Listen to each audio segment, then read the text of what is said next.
പഹൽഗാം ഭീകരാക്രമണത്തിൽ സുരക്ഷാ സേനയുടെ തിരച്ചിൽ ഊർജിതം. ഭീകരർ തെക്കൻ കശ്മീരിലെ വനമേഖലകളിലുണ്ടെന്നാണ് വിലയിരുത്തൽ.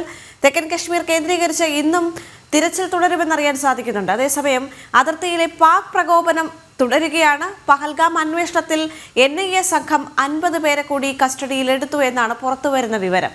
പ്രദേശവാസികളായ ആളുകളെയാണ് കസ്റ്റഡിയിലെടുത്ത് ചോദ്യം ചെയ്തത്. ഇന്നലെ ഇതുമായി ബന്ധപ്പെട്ട് കൂടുതൽ വിശദാംശങ്ങൾ പുറത്തേക്ക് വന്നിരുന്നു. ലഷ്കർ-ഇ തയ്യബയുടെ ബന്ധവും മറ്റ് വിവരങ്ങളും പുറത്തേക്ക് വന്നതിന് പിന്നാലെ കൂടുതൽ അന്വേഷണങ്ങൾ നടക്കുകയാണ്. NIAയുടെ ഭാഗത്ത് നിന്ന് കൂടുതൽ വിവരങ്ങൾ ഇനിയുള്ള ഘട്ടങ്ങളിൽ കൂടി പുറത്തു വരാനുള്ള സാധ്യതകളും കാണുന്നുണ്ട്. ശ്രീനഗറിൽ നിന്ന് ഞങ്ങളുടെ പ്രതിനിധി S. നന്ദഗോപൻ ചേരുകയാണ്. നന്ദൻ, ഭീകരാക്രമണത്തിന്റെ പശ്ചാത്തലത്തിൽ സുരക്ഷാ സേനയുടെ തിരച്ചിൽ ഊർജിതമാക്കിയിരിക്കുകയാണ്. ഭീകരർ എവിടെയാണ് ഒളിച്ചിരിക്കുന്നത് എന്നുള്ള കാര്യത്തിൽ ഏതാണ്ട് ഒരു വിലയിരുത്തൽ ഉണ്ടായിട്ടുണ്ട്. നിലവിൽ അവിടെ എന്താണ് സംഭവിക്കുന്നത്?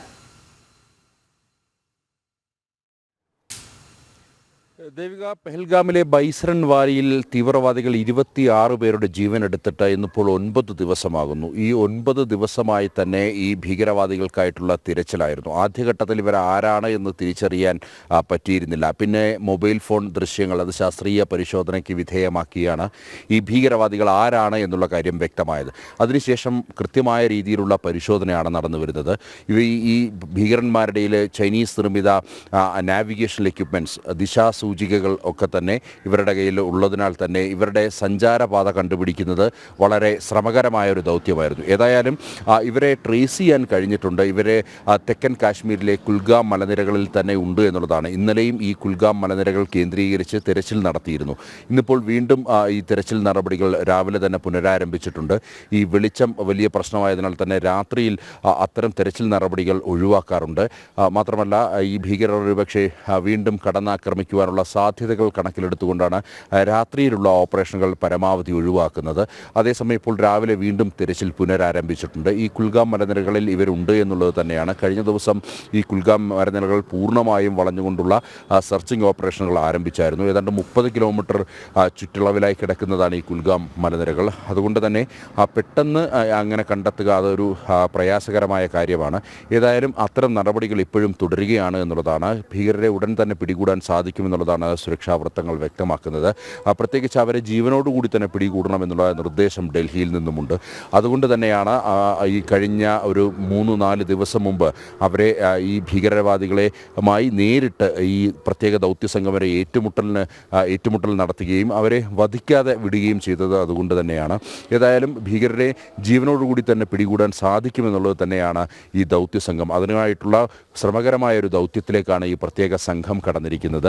ഒപ്പം തന്നെ ഈ NIA അന്വേഷണം ഒരു കോണിൽ പുരോഗമിക്കുകയാണ്. NIA അന്വേഷണം ഈ പലരെയും ചോദ്യം ചെയ്തുകൊണ്ടുള്ള അന്വേഷണം പുരോഗമിക്കുന്നു. കഴിഞ്ഞ ദിവസം 50 പേരെ കസ്റ്റഡിയിൽ ഈ മേഖലയിൽ നിന്നും എടുത്തിട്ടുണ്ട്. പ്രദേശവാസികളായിട്ടുള്ള ആൾക്കാരെയാണ് കസ്റ്റഡിയിലെടുത്തത്.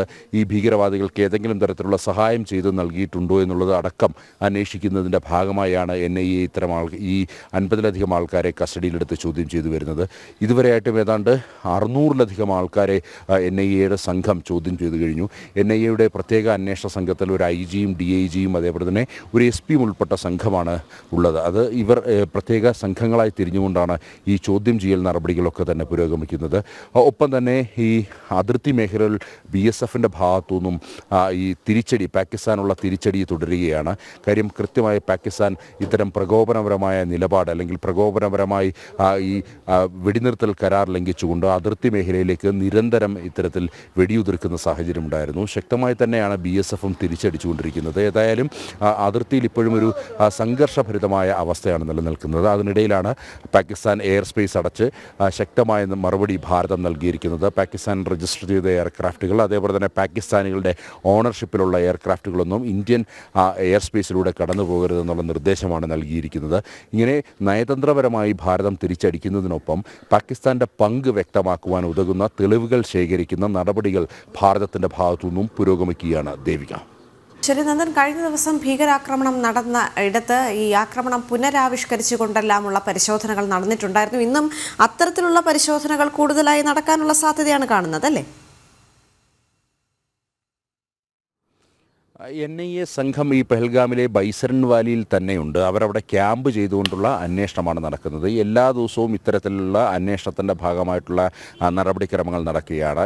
ഇതിനോടകം തന്നെ പലതവണ ഈ സംഭവം പുനരാവിഷ്കരിക്കുന്ന സാഹചര്യം ഉണ്ടായിരുന്നു. പരമാവധി തെളിവുകൾ ശേഖരിക്കുക എന്നുള്ളതാണ് NIAയുടെ ലക്ഷ്യം. അതുകൊണ്ട് തന്നെ അവിടെ ക്യാമ്പ് ചെയ്തുകൊണ്ട് ഇത് പരമാവധി അന്ന് നടന്ന സംഭവം, അതായത് ബൈസരൻ വാലിയിലേക്ക് തീവ്രവാദികൾ കാട്ടിനുള്ളിൽ നിന്നും കടന്നു വരുന്നു, മതം ചോദിക്കുന്നു, മതം ഏതാണെന്ന് വ്യക്തമായപ്പോൾ അവരെ വെടിവെച്ചു കൊല്ലുന്നു, ഇത്തരം കാര്യങ്ങളൊക്കെ തന്നെ അവർ വീണ്ടും പലതവണ ഇതിനോടകം തന്നെ പുനരാവിഷ്കരിച്ചു കഴിഞ്ഞു.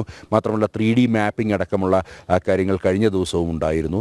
ഇങ്ങനെ നിരന്തരം ഇതുമായി ബന്ധപ്പെട്ട തെളിവ് ശേഖരണത്തിലാണ് NIA സംഘമുള്ളത്. മാത്രമല്ല NIA സംഘം ഈ അന്വേഷണത്തിൻ്റെ ഭാഗമായിട്ട് അന്ന് അവിടെ ഉണ്ടായിരുന്നവരുടെ മൊബൈൽ ഫോൺ കാര്യം ഇതിനോടകം തന്നെ പല ദൃശ്യങ്ങളും പുറത്തു വരുന്നുണ്ട്. ഇതിൽ എല്ലാ ദൃശ്യവും യഥാർത്ഥ ദൃശ്യമാണോ എന്ന് ഉറപ്പിക്കാൻ NIAക്ക് സാധിക്കുന്നില്ല. അതുകൊണ്ട് ഈ പുറത്തു വരുന്ന ദൃശ്യങ്ങൾ അത് ശാസ്ത്രീയ പരിശോധനയ്ക്ക് കൂടി NIA വിധേയമാക്കുകയാണ്.